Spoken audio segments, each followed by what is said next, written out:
Boy, what a great weekend that was that we just had and that we've come into here on Monday, charged up for the last school week of the calendar year. It's not even a full week. Everybody's fired up, ready for some holiday fun. And in our class, of course, we're working on the game, but we're still in the middle of our countdown, right? Number 10 was human body systems. Number 9 was brains. Number 8 was polymers. Number 7 was osmosis.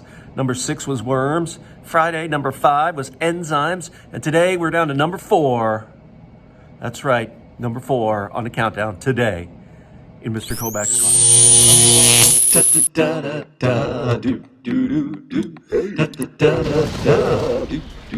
All right. Hey now. Mr. Kobach's class. It's Mr. Kobach's class. You might learn a ton. It's Mr. Kobach's class. It's interesting too. It's Mr. Kobach's class. And he's super cool. It's Mr. Kobach's class. So what's number 4? It's vaccines, of course. Vaccines. We love vaccines.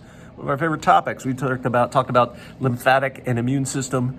And then the vaccines were developed, right? Vaccines were developed by a guy named Edward Jenner way back when, 1790s, right? And it was that accidental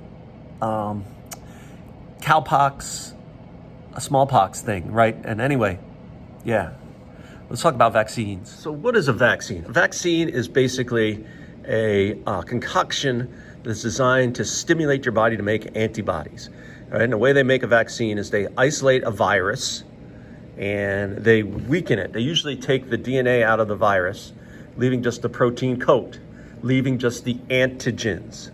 They inject that into your body, and your white blood cells recognize this foreign invader and start to make antibodies to disable those antigens. All right? They start making antibodies. Then, after antibodies are made, and you usually don't feel sick during this time, right? Antibodies are made when you see the real virus.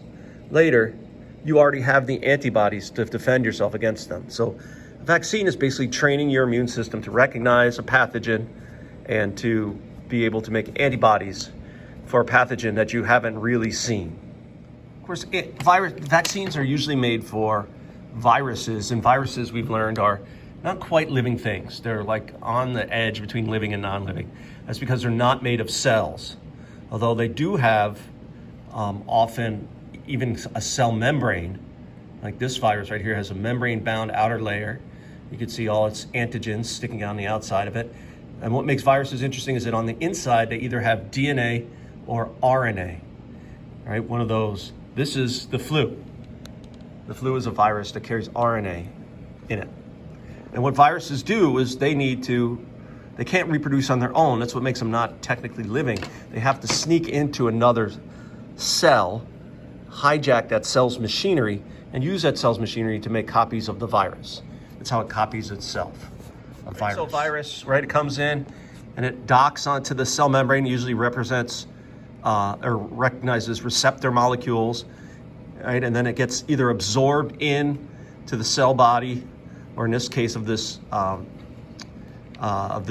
virus, it shoots its viral genome right into the cell, and then the cell will start to use that DNA to make copies of the virus, okay? And then it will fill that cell up with so much virus that eventually the cell bursts, and all those viruses go to attack new cells.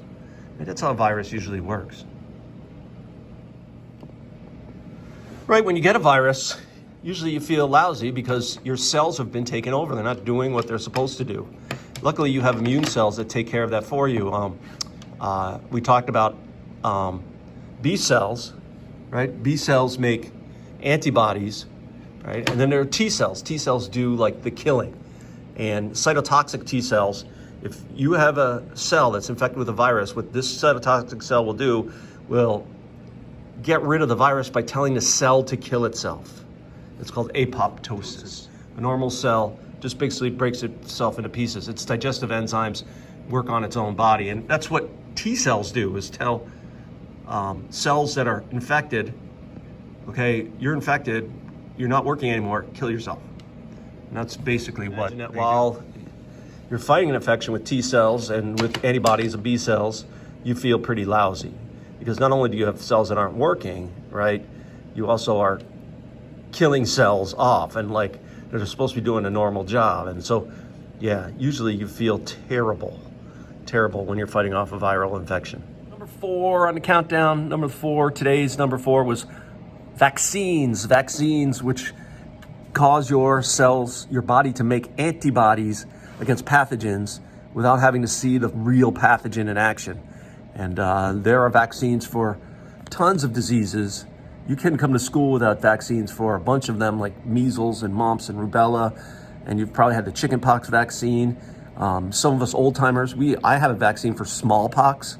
Smallpox is gone now because the vaccines worked. All right, so vaccines. Yeah, that's number 4.